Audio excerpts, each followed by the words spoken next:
515 trips, 9 months on to the platform, generated well over six figures, and a power host. I'm going to share with y'all 4 things to know before you actually decide to get onto the Turo platform and rent your vehicle. You guys are probably deciding, should I rent my vehicle on Turo? There's a lot I've learned, and I'm just going to simplify this in 4 things today to know kind of the process and to see if this is a business model for you. And if you want to start this, even as just going as a side hustle, just pretty much putting one of your cars you already have onto the platform and making a few $100 a month in profit. The moment a car gets booked, I personally don't believe it's a passive income type of business, because even while it's getting booked and you're getting paid for the daily rates, there's still a lot of things you need to be aware of. I'm going to be, again, talking about 4 things that decide before you even get onto the platform. Again, it's a great side hustle. We're about to scale this thing to another level, and by the time you guys are watching this months and years ahead, you're going to see us scale this to a different level. So tap in if you guys want to follow the journey. Number one, before you decide, is a location pickup, okay, for the guest. I would not recommend your home. I would not recommend your house. Do not let any guest pick it up at your house. Let it be at the park down the street. Let it be at a place maybe a block or so away, but you do not want them to pick it up from your house. And the reason why is because you're going to get some guests as you're booking it all the time, that are kind of sketchy, okay? There's going to be some that are kind of fishy. You're going to want to look at them and just, I call it discernment, just to know like, hey, they're not weird and they're not going to do anything to retaliate, especially because we've gotten some guests that have retaliated against us from all the different reviews. We've got a lot of those removed. I'll share another video on that. But long story short, you do not want to. If you have a family, if you have a place that is yours and your name's on it, on the mortgage, you do not want people to pick it up at your house. Do it down the street, at the park, around the block, but definitely don't let them know where you live. And again, this is just a safety thing. I think if there's a few Turo hosts that have done this, and I personally don't feel safe knowing where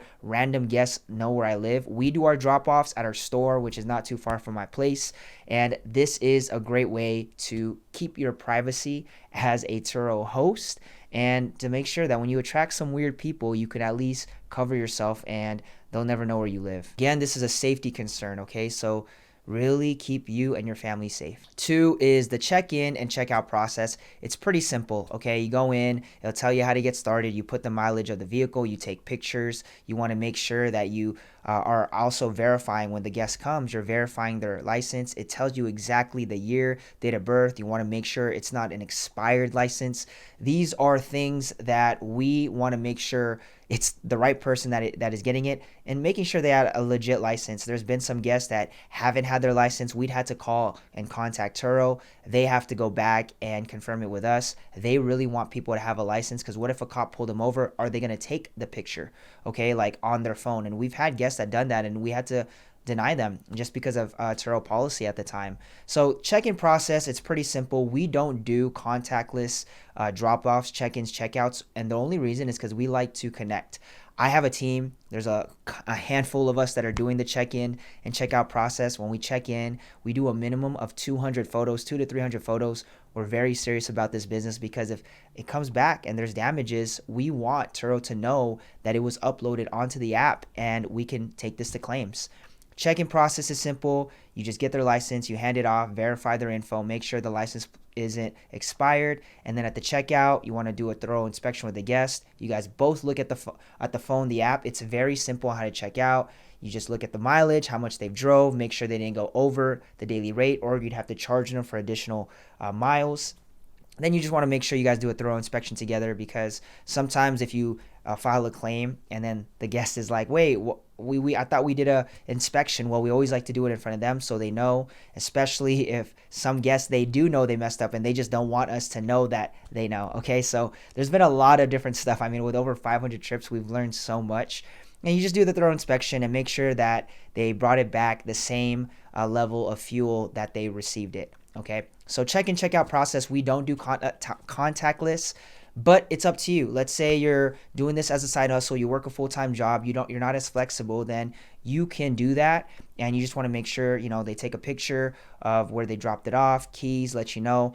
The whole thing. Okay, there's a lot of people that teach on contactless, but we personally don't. We love the customer service, we love to connect, and we want people to come back to rent from us that travel around Vegas. Three is the customer service, and this is what allowed us to continue to have great reviews on our account. If something like a tire ran out, or there's check lights or things that are going on, emergencies, the guests will try to call us, right? And we're always there. Here's the thing about this, okay, with customer service, we always go in, we welcome them, let them know all the details on where to pick it up. A lot of people are first time renters that rent from us, okay? A majority, a good amount, more than 50% for sure. So we're getting a lot of new people onto the platform and that are getting an experience for their first time from us. So we want to be big on our customer service. I'll tell y'all, the moment it gets booked for the trip, expect the client or the guest to message you all the way up to the day, because they want to make sure, especially if they're brand new. Even during the trip, they'll reach out, they'll ask questions, and there's a lot of questions that the Turo guests ask, and you got to be there, okay? You can't just leave them hanging over a day or so. So customer service is big. Know that, hey, there's going to be times we're going to wake up and you're going to wake up to some messages, or when right before you're about to sleep, they're out late. This is Vegas, so we get those messages. We just always want to accommodate them. So customer service is really, really big. Again, if you're not into customer service, or at least communicating, it's going to be tough to kind of run this business, right? It's really, really big for just any company in general, but you always want to accommodate these people, especially because a lot more people are starting to learn about Turo, and it's just so convenient for this app. So you want to be there. You want them to leave a great review and have a great experience, and also a renter that will come back that you can trust, that's good people. So customer service is another thing you got to be aware of.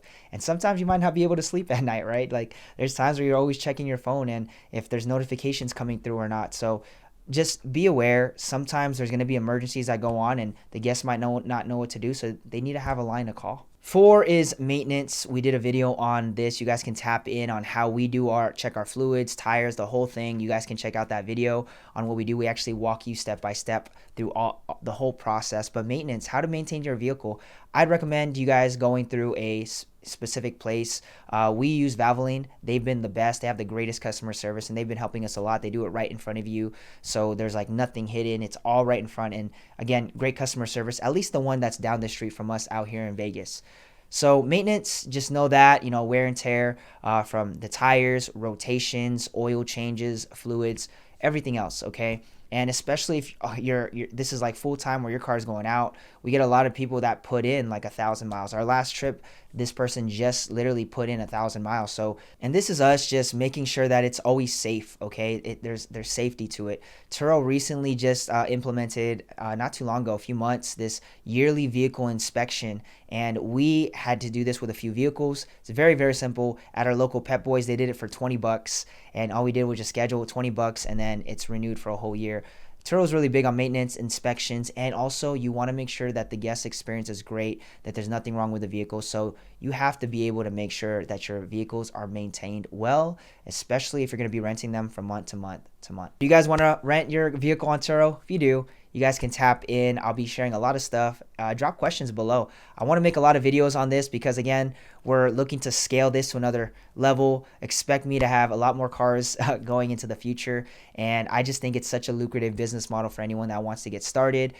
Here's the one thing is you're going to need flexibility from the customer service, the check-ins, checkouts. Yes, again, you can make this whole contact list. There can be a lot of automation, but when you're building up your account and you're just getting started, you're going to want to learn the ins and outs. You're not just going to automate this out the gate. You want to learn every question they ask and whatnot. So Turo is releasing a lot of stuff to make this easier for hosts, but really you want to be in the trenches and really learn. And yes, again, flexibility with this business model, especially if you just have multiple cars. If it's one car, you can manage it with a full-time, 2 or 3, you might need some help. So get help, but again, you might be able to manage it.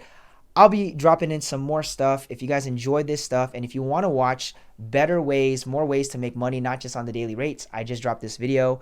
Y'all be blessed. Have a great week. Take care. Bye-bye.